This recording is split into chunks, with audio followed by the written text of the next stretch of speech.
Hi all welcome back to my channel. Time వచ్చేసి 8 o'clock అవుతుంది. నేనైతే సింహాద్రప్పన్న స్వామి కళ్యాణం చూడడానికి వెళ్తున్నాను మా అక్క బావలతో. మా వారు క్యాంపులో ఉండడం వల్ల అతనికి కుదరలేదు. నేను మా అమ్మ వాళ్ళ ఇంటికి వచ్చి మా అక్క బావలతో అయితే వెళ్తున్నాను. సింహాద్రప్పన్న స్వామి కళ్యాణం మేము ఎప్పుడు కూడా విజిట్ చేస్తూ ఉంటాను. అలాగే కొండపైకి వెళ్తున్న కొద్దీ లైటింగ్ చాలా బాగా అరేంజ్ చేశారు. మీలో ఎంతమంది కళ్యాణం చూసారో నాకు కింద కామెంట్ చేయండి. అలాగే కళ్యాణం ఇప్పటివరకు చూడని వాళ్ళు ఎవరైనా ఉంటే వీడియో మొత్తం స్కిప్ చేయకుండా చూడండి. ఫైనల్లీ అయితే మేము బండి పార్కింగ్ చేసే ప్లేస్కి వచ్చేసాము. ప్రతి ఇయర్ కూడా నేను కళ్యాణం చూడడానికి అయితే వస్తూ ఉంటాను. అలాగే ఎక్కువగా టెంపుల్కి రావడం వల్ల నాతో పాటు మీరు కూడా చూస్తారని వీడియో అయితే తీయడం జరిగింది. ఫైనల్లీ మేమైతే కొండపైకి వచ్చేసాము. మన ఇంట్లో పెళ్ళి అంటేనే కొంచెం గ్రాండ్గా చేసుకుంటాము. అలాంటి దేవుడి పెళ్ళి అంటే సింహాచలం టెంపుల్ అంతా కూడా ఎక్కువగా లైటింగ్ పెట్టి ఎక్కువగా అలంకరణ చేశారు. మా అక్క వాళ్ళు అందరూ కూడా డిస్కస్ చేసుకున్నారు ఎలా వెళ్ళాలి ఏంటి అని. వాళ్ళు మీకు హాయ్ చెప్తున్నారు.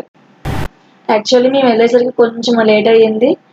కళ్యాణం స్టార్ట్ అయ్యే ముందు అప్పన్న స్వామిని రథం పైన అయితే 3 సార్లు ఊరేగిస్తారు. అప్పటికే 2 times అయిపోయింది. థర్డ్ టైం దగ్గరికి వచ్చేసరికి మిగిలింది. కళ్యాణంకి అయితే తప్పెడుగుళ్ళు, కోలాటము, పులి వేషాలు అవన్నీ కూడా పెడతారు. ఒక పండగలా ఉంటుంది.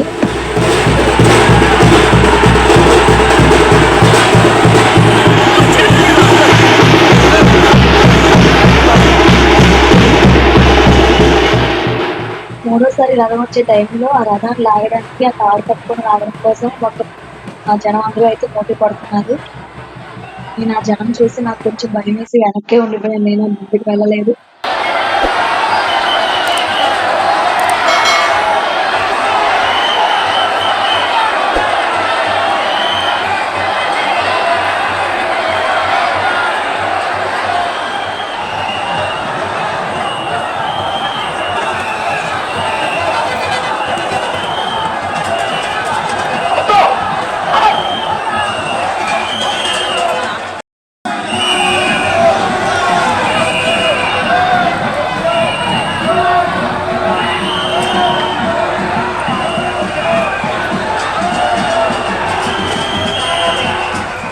అంతమంది జనంలో రథం లాగడానికి నాకు అవకాశం వస్తుందో రాదో అని భయపడ్డాను. కానీ నేను కూడా మామూలుగా రథం లాగాను. చాలా హ్యాపీగా ఫీల్ అయ్యాను నాకు కూడా అవకాశం వచ్చినందుకు.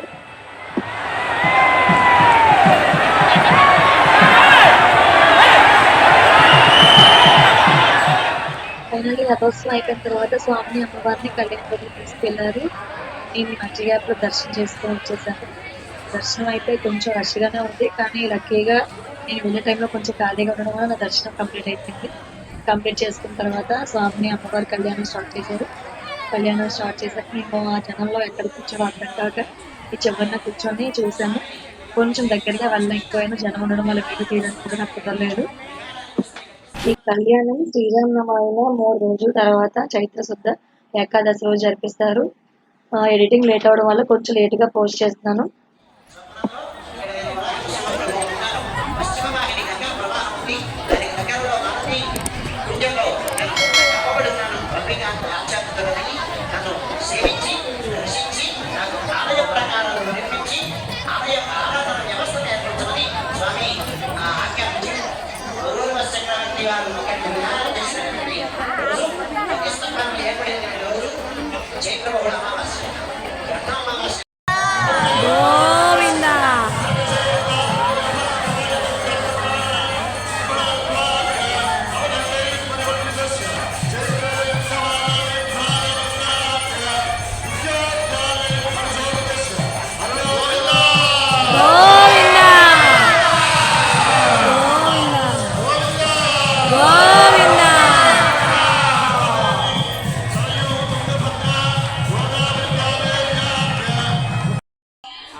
ఎక్కడెక్కడి నుంచో జనం ఎక్కువగా రావడం వల్ల వాళ్ళకి లోపలికి రావడానికి అవకాశం లేక బయట ట్రైన్ మీద కళ్యాణం చూస్తూ ఉండిపోయారు. ఆ జనంలో మాకు టైం కూడా తెలియలేదు ఎంత అయిందో ఏంటో అని.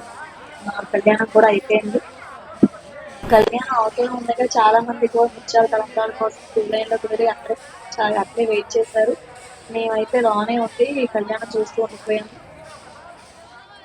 అందరూ తలంబరాల కోసం వెళ్ళిన తర్వాత కొంచెం ఖాళీ అయినట్లు అనిపించి మేము కొంచెం స్టేజ్ ముందుకు వచ్చి స్వామి వారికి అయితే వీడియో తీశాను. కళ్యాణం అయిపోయిన తర్వాత స్వామిని అమ్మవారిని లోపలికి తీసుకెళ్ళేటప్పుడు జనం అందరూ కూడా స్టేజ్ దగ్గరికి వచ్చేసారు. మేమైతే కొంచెం ముందుకు వచ్చి స్వామిని చూసాము.